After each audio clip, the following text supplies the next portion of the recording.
programa de hoje eu vou começar com meu amigo Paulo Otran e Karen Rodrigues. Também um colecionador de discos e objetos musicais antigos, Marcelo Di Giacomo.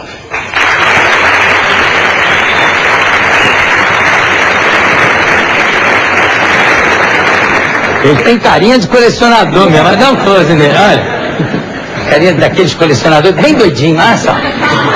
E também converso com uma médica que ajuda pessoas a largar o cigarro, doutora Jaqueline Issa.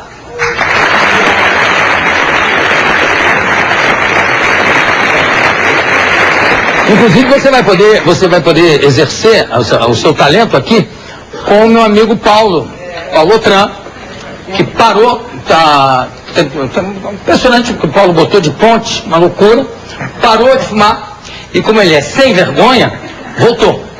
Esse é meu know-how, a minha especialidade é essa, tratar fumantes resistentes como ele, assim. Coronarianos, né? Que precisam parar. Não, ele não consegue. Não é coronariano, tadinha. É Capricórnio. Ele é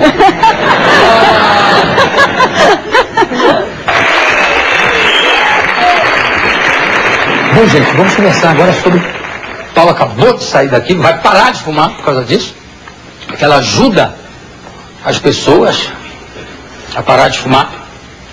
Eu vou conversar com a cardiologista Jaqueline Scholz Issa. Leva, cara.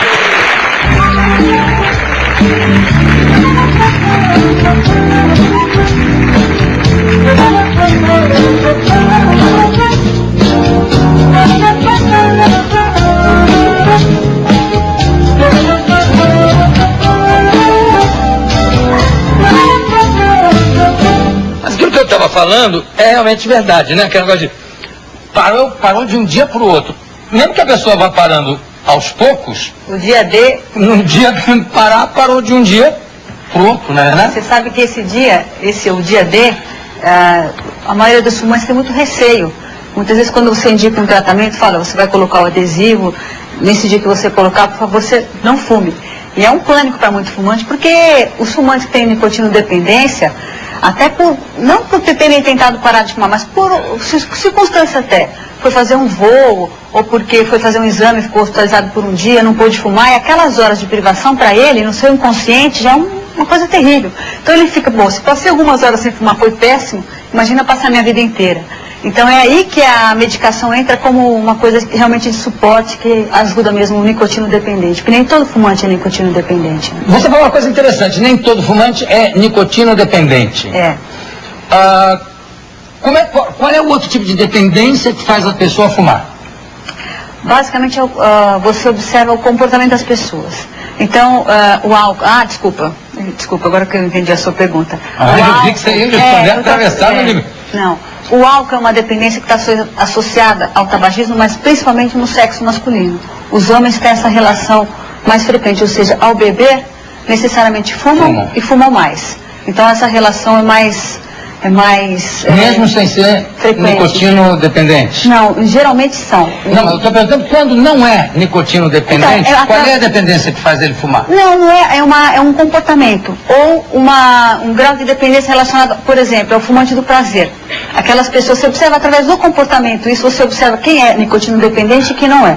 Por exemplo, o fumante que toda vez que ele fica tenso, ansioso, preocupado, ele fuma. Tanto é que ele fala, hoje eu fumei 2 maços. Normalmente eu fumo 20, 30, mas hoje aconteceu alguma coisa, eu fumei mais. Então, a tensão emocional é um fator que desencadeia o ato de fumar, porque ele percebe que a nicotina relaxa. Então, para esse indivíduo, existe o comportamento de nicotinodependência. Mas, inclusive, é uma lenda, né? Porque a nicotina, na realidade, é excitante, né? Não é relaxante. Mas ela promove os dois efeitos. Ela excita quem precisa se acalmar, tanto é que a pessoa nervosa ao fumar, ela realmente se acalma, e amplifica o prazer, exalta a sensação de bem-estar no indivíduo que após uma refeição, por exemplo, ou outra coisa... Após o sexo. Após a relação sexual, é também muito frequente. Tanto é que tem gente que fala que o cigarro foi melhor que a relação. Tem gente que falar isso. E durante a relação sexual, tem gente que fuma também? Alguns indivíduos fumam para aumentar o grau de excitação, para poder se concentrar. Não, tem alguns dependentes fortes, né, que a gente chama adictos, tem até esse comportamento de interromper o ato sexual para poder fumar. Ou mesmo sem interromper, às vezes está assim, mas fica lá mandando ver, fumando. Eu perguntei o que faz também a pessoa fumar, pelo seguinte, tem muita gente que é dependente não da nicotina, mas do gestual do cigarro. Isso, não tem então. de acender o cigarro. E aí o cigarro fuma sozinho. Então, será? aí é o que a gente chama de fumante habitual. E aí esse fumante pode ser um grande fumante, fumar 20, 30, 40 cigarros, e você vai saber se ele é um dependente ou não quando ele para de fumar, Jô. Se ele contar com a vantagem, eu fumava 2, 3 maços, de um dia pro outro eu joguei o cigarro fora, nunca mais fumei, sou macho. Esse não é um dependente químico importante. Caso aqui do nosso Viren, diretor do programa, Hilton Marques, que está do lado, e Marcos Nunes, que está do lado. Os três se eles pararam de fumar de um dia para o outro, assim. De um dia para o outro. Mas eu não senti a menor falta. Isso é interessante, porque o nicotino dependente, ele vai ter uma série de sintomas com que duas coisas acontecem. Ou ele para de fumar, mas vira um bicho, e as pessoas falam, pô, volta a fumar que você está muito chato. Ou tem essa situação que deixa de fumar e realmente supera com uma facilidade que não se observa em nicotino dependente. Vamos fazer aqui uma pequena enquete junto dos três. Vilen, você parou de um dia para o outro, não foi, Vilen?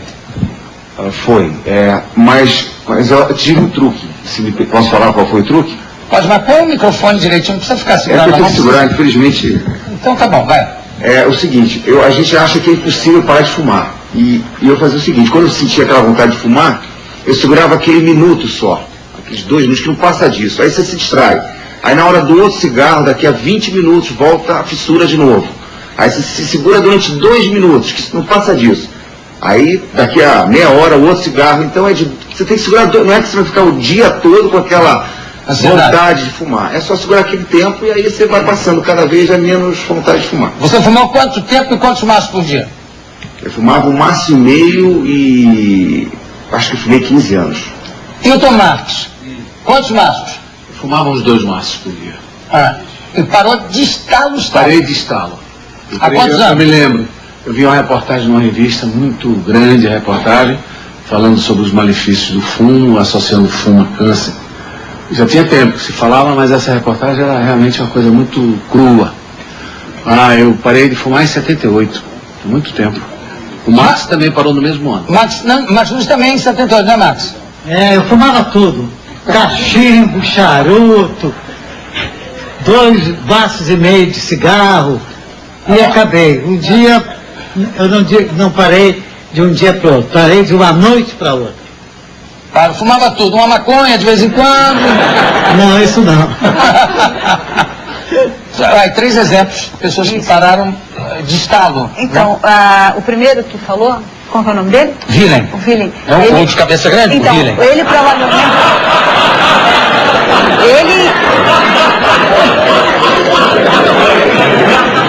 Hoje eu O Vira adora quando fala isso. Me parece que ele era um dependente, tinha dependência de nicotina, mas que na superação, na força de vontade, ele superou isso com muita tática. Agora, isso nem sempre acontece com todo mundo. É uma determinação de personalidade. Então, muitas pessoas, ao sentir isso que ele sente, é uma compulsão, uma necessidade extrema, não consegue ter o autocontrole, que é pior, muda o humor. Então a pessoa fica irritada. Eu tenho um paciente, sem brincadeira, ele um dia chegou em casa, estava lá, parabéns, ele começou a pensar, bom, mas será que é aniversário meu, dos meus filhos, da minha mulher? Entrou em casa, bolo e tal. Muito bem, cantaram parabéns, ele entrou na brincadeira, tudo bem, mas o que nós estamos comemorando? Pai, faz 1 ano que o senhor voltou a fumar. Porque voltou a fumar. Por quê? Porque ele virou bicho. Aquilo transformou a personalidade dele. E a nicotina tem uma associação muito próxima. E muitas pessoas acontece isso. Tem depressão, Jô, e não sabe. Ou aparece só depressão ao pararem de fumar. De cada 100 fumantes que param de fumar, 30 pode desencadear doença depressiva. E especificamente as pessoas que têm problema de saúde, como até o Paulo colocou, e é uma população que a gente trabalha na Nimpor, pessoas que tiveram doença, operaram o coração, tem um risco iminente de vida, param de fumar na época da internação, vão para casa no período de 6 meses, 50% desses dito ex-fumantes voltam a fumar. E aí o que acontece? Você vai estudar essa população, você observa que na população masculina, 30% desses homens são depressivos e tem a depressão mascarada, vamos dizer assim, pelo fato de ser fumante. De fumar. E de cada 100 mulheres, 70% tem a depressão mascarada, ou seja, o cigarro faz com que a doença a depressão não se manifeste. Ô, Jaqueline, tem uma coisa curiosa, o Dr. Drauzio Varela me contou de uma experiência feita com 5 ratos, né? Davam para esses ratos, para um davam comida e cocaína, para o outro comida e heroína, para o outro comida e maconha, e para o outro eram 4 ratos, para o outro comida e nicotina. Mesmo. Aí, quando os bichinhos estavam tudo viciadinhos, eles suspendiam a droga e a comida, tá? Deixavam 3 dias sem comida e sem droga. Aí voltavam a botar a comida e a droga. Todos os ratos iam primeiro na comida e depois na droga, a não ser o da nicotina, que ia primeiro na nicotina e depois aquele ia na comida. Por isso que quem fuma... Que coisa mais... Não, quem fuma, a média de peso das pessoas que fumam é menor, das que não fumam, e dos ex-fumantes é maior a média de peso. Mas não é lenda um pouco esse negócio que você para de fumar e engorda? Não. Quer dizer, é porque para de fumar, come mais. Não, tem 4 fatores na verdade. Tem 4 fatores. Por isso que quando você, num nicotino dependente, você oferece o tratamento, também visa minimizar o ganho de peso. Porque se a pessoa parar de fumar na raça, até você percebe um ex-fumante que deixou de fumar, se sofreu ou não, pelos números de quilos que ele ganhou. Se ganhou a média 10, até 15 quilos, pararam na raça. Mas são quilos compensatórios, né? Começa a comer doce, não, a comer sem dúvida. Mas assim, a saúde de se parar, o benefício de parar de fumar, sem dúvida que é enorme e vale a pena isso. Mas também você ganhar 10, 15 quilos, você pode piorar a taxa de colesterol, a taxa de diabetes, piorar a pressão arterial. Tudo isso vai influindo. Vai influenciando. Principalmente quem decide parar de fumar já tem uma certa idade e a hipertensão já está fazendo parte da vida da pessoa, o diabetes muitas vezes também. Então, a prevenção de ganho de peso é uma necessidade. A medicação entra com uma grande importância nisso. E as pessoas, ao pararem de fumar, ganham peso por 4 motivos. Primeiro, que melhora o paladar e o olfato. A comida tem mais prazer de se comer, o paladar é melhor. Mas também você sente mais as coisas que você não gosta. Sim, é uma vantagem que você pode se tornar seletivo. Não quero mesmo. Sim, você pode aproveitar isso para se tornar seletivo, um gourmet, vamos dizer assim. Aproveitar e escolher o que quer comer. Segundo, é um fator que a nicotina aumenta o consumo metabólico. Então, o indivíduo, quando está fumando, o organismo dele gasta mais energia. Mesmo que ele pare de fumar e coma a mesma quantidade de comida, ele vai engordar. Por isso que é importante o quê? Fazer atividade física, caminhada, começar a se movimentar quando se planeja parar de fumar. Mas isso talvez, não sei, estou perguntando, não é talvez porque o fumante fica mais agitado do que o... Não? O fumo libera uma droga chamada adrenalina, droga simpática, né? A adrenalina, então, ela faz com que acelere o metabolismo basal, aumente o batimento cardíaco em 10 batimentos a média e aumenta a pressão arterial. Por isso que ao parar de fumar, cai a adrenalina e com isso o metabolismo se lentifica. Então realmente favorece o ganho de peso. Outra coisa. E aí é o fato do indivíduo toda hora fica ansioso, se não existe um tratamento adequado, sai comendo tudo que vem pela frente, né? Não rejeita nada, né? Vai se entupindo. Vai. Agora, sabe-se que o efeito negativo, enfim, do fumo, né? Os malefícios da nicotina para quem fuma, é cumulativo, né? Sim. Quer dizer, não é que você fuma um cigarro, tá, né? Quer dizer, uma coisa que vai se acumulando através dos anos. E sabe-se também que até eu acho que é uma questão genética, não é todo fumante que necessariamente terá um câncer no pulmão, Sim. né? Mas necessariamente todo fumante terá algum nível de enfisema? Não necessariamente, ele pode ter, por exemplo, a propensão à doença cardiovascular e a função pulmonar dele não ser tão deteriorada. Claro que acaba sempre acometendo a função pulmonar, porque é monóxido de carbono, uma série de outras substâncias, mas aí é a propensão individual. Mas o importante é que as pessoas saibam o seguinte, de cada 100 fumantes, 50 vão morrer pelo fato de fumar. E o que é mais interessante, em média 7 a 8 anos antes disso. Então, eu vou morrer, você também vai, só que eu não sei do que eu vou morrer. Provavelmente se eu fumasse, se eu jogasse uma moeda e falasse, vou morrer de alguma doença relacionada ao cigarro. O que é pior, 7 a 8 anos antes da data prevista. Isso 50% você está falando? 50%, quer dizer, uma chance elevadíssima de saber que vai morrer de uma doença que podia ser prevenida. Porque morrer todo mundo vai, mas de uma doença que pode ser prevenida, que poderia protelar a minha morte para Se fosse escolher do que quer morrer, isso seria maravilhoso, né? Mas aí que tá, isso que eu acho importante, é a contribuição do nosso ambulatório, dessa experiência, que a gente sabe que fumar é bom, os pacientes falam para nós, a gente percebe que existe um prazer muito grande. Você nunca fumou? Eu já experimentei que lá em casa, na década de 70, todo mundo fumava, né? Me lembro que tinha jogatina lá em casa, eu olhava assim na escada toda, aquela mesa de cigarro. Aí o que acontece? A família inteira... Na década de 70 você tinha o quê? 5 anos, 6? 7 anos, né? Já fumava? Passivamente e experimentava. Só que já aconteceu uma coisa interessante. Minha mãe infartou aos 38 anos. Então é ela que comprava e a gente experimentava dela. E ela teve que parar de fumar. Hoje ela tem... Tem uma doença, por exemplo, terrível, que é a tromboarterite obliterante. Sim, que dá nas extremidades, dá dores horrorosas e a pessoa vai perdendo. Isso. Né? A extremidade perde o dedo, quando dá na perna, perde até a perna. Sim. Né? E é uma doença circulatória, né? Extremamente relacionada ao fumo. Só tem essa doença quem fuma, Ju. Então, mostra a relação causal. O que é mais interessante... essa aí é direta, né? É direta mesmo. Não existe tromboangiite obliterante em quem não fuma. É só em fumante. E a necessidade de parar de fumar é imperiosa, para que a doença estabilize e não evolua. Senão vai para amputação. Uma época até apareceu algumas coisas assim de uma pessoa fazendo... Olha, eu perdi minhas pernas e tal. Ele tinha essa doença. Se bem que há cirurgia, aquela cirurgia do Lerich, né? Do nervo simpático, simpatectomia e tal, para melhorar a circulação, mas se não parar de fumar... Se não parar de fumar, a doença evolui. Assim como doenças nas cordas vocais, que também é uma necessidade imperiosa. Ou seja, tem 2 momentos para parar de fumar. Antes ou depois de ficar doente. Agora, o importante é que as pessoas parem de fumar, mesmo que já estejam doentes, o benefício é enorme. Eu costumo dizer que as pessoas que têm, por exemplo, estão acometidas por doença cardíaca, já têm cansaço, falta de ar ou doença pulmonar, são as que mais se beneficiam a parar de fumar. Claro. Porque a qualidade de vida não existe reserva, quer dizer, ao parar de fumar descobre uma reserva que não tinha. E não recupera o que já perdeu, né? Muitas vezes não, mas às vezes sim. A doença cardiovascular, a doença estabiliza e a redução de reocorrência da doença é excepcional. Não, eu estava falando em relação a enfisema, em relação a essas coisas, é bom parar logo antes que... Claro, mas mesmo parando, já quando está doente, a melhora em termos funcional e na qualidade de vida é excepcional.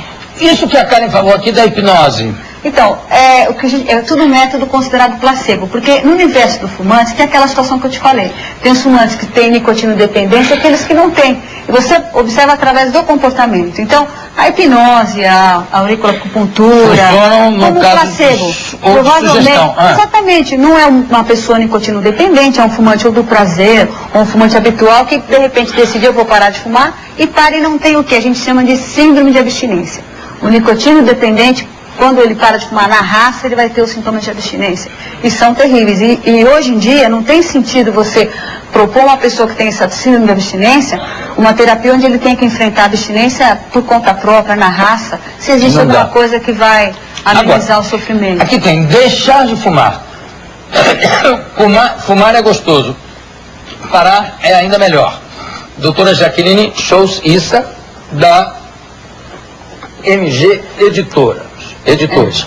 Agora, a gente ainda não falou, você ainda não disse o seguinte: como é que a pessoa deixa de fumar? Primeira coisa, já é tomar uma decisão. Porque às vezes tem naquela ambivalência que o Paulo falou que tá. Pô, mas eu tô com 80 anos, agora eu tô no fim da minha vida, que ele está colocando. E esse é o argumento de muitas pessoas. Mas é um argumento não verdadeiro, porque quando se para de fumar, ele, apesar de ter 80 anos, é a pessoa que mais vai descobrir o quê? Um fôlego extra, uma reserva por parar de fumar. Então, claro que não pode aumentar a longevidade dele, mas a qualidade de vida sim. Pode até aumentar a longevidade. Até pode ser, porque ele tem doença cardiovascular, sim. Mas os trabalhos mostram que quando se para de fumar mais cedo, com certeza, você aumenta a quantidade de vida. E com mais tempo, você aumenta a qualidade de vida. E aumenta mesmo, em termos de fôlego. Bom, mas além disso, além da decisão de parar de fumar. Aí há uma estratégia, se a pessoa tem uma nicotinodependência, que eu falei, através do comportamento a gente observa isso, procurar auxílio para que haja prescrição de produtos que podem ajudar. Quer seja o uso de antidepressivos, no caso que se para de fumar, fumando, que ele falou, ou terapia à base de nicotina, que realmente são coisas que funcionam, ajudam muito as pessoas a pararem de fumar. E quem já tentou parar por conta própria, teve recaída, ao tentar com o uso da medicação, conta que é uma experiência, vamos dizer assim, mais tranquila, né? Há uma coisa curiosa também. Há muita discussão em torno do fumante passivo. Sim. Eu já li matérias dizendo que o fumante passivo, sim, recebe uma carga negativa muito grande da nicotina. E já vi trabalhos dizendo que não, que esse negócio de fumante negativo não tem fundamento. Qual é Não. a sua opinião? A opinião de médico é baseada em dados, né? Então, Claro. existe um trabalho que faz uma coletânea de 10 grandes estudos, onde mostra o risco do fumo passivo. Baseado em quê? E a exposição passiva, existe a fumaça que queima do cigarro, que ele chama de fumaça de segunda linha, e aquela é pior que o fumante inala. Por quê? Porque não tem o filtro. Então o teor de substâncias tóxicas é maior. Então os trabalhos mostram que o fumante passivo, exposto, por exemplo, no final de 8 horas de trabalho, num ambiente fechado, sem oxigenação adequada, né, a limpeza do ar adequada, ele vai se contaminar e isso envolve um risco de o dobro de doença cardiovascular daquele não exposto. Mas isso no ambiente fechado. Num ambiente fechado, sim, ambiente de Quer dizer, trabalho, por escritório, exemplo. de trabalho e tal. Sim. Num grande restaurante, isso influi? Dependendo, se não existir uma passagem de ventilação. ar adequada, com certeza. Aqui temos os Chiquinho Derico que também pararam de fumar. Todos pararam de A fumar. gente teve uma coisa bacana que a gente se ajudou muito, porque a gente parou na mesma época. Isso foi um ponto muito positivo. 2 anos já. Teve o fator da viagem, né? Que a gente já ia ficar 36 anos sem fumar. Falou, Isso. bom, já que vamos Aí já- ficar 36, já fica, né? E o fato também que os dois são bêbados, então A gente parou de beber também. cada vez que dá Paramos de vontade de beber, fumar um né? cigarro, ele Paramos de bebe. beber. Ele bebe, hein? Paramos de beber também. Vocês pararam de beber? Nós bebemos Quando? juntos, agora Ontem? eu bebo. A gente voltou ontem. Bira parou de fumar também há quanto tempo? 24 de julho de 1977. Esse era verdade. Você lembra a data? Jogando pôquer. Que interessante. Olhando todo mundo à minha volta, Fumando. eu dizia assim, mas por que engolir fumaça? Que Você tem besteira. toco na boca, que coisa. Nunca mais Miltinho fumei na parou vida. também? Parei assim, 2 horas da tarde para buscar o meu cigarro, né? Que eu usava. Aí, 7h30 da noite, não encontrei. Eu falei, se eu não fumei das 2 até agora, eu vou parar de fumar. Olha, que raciocínio maravilhoso. Maravilha.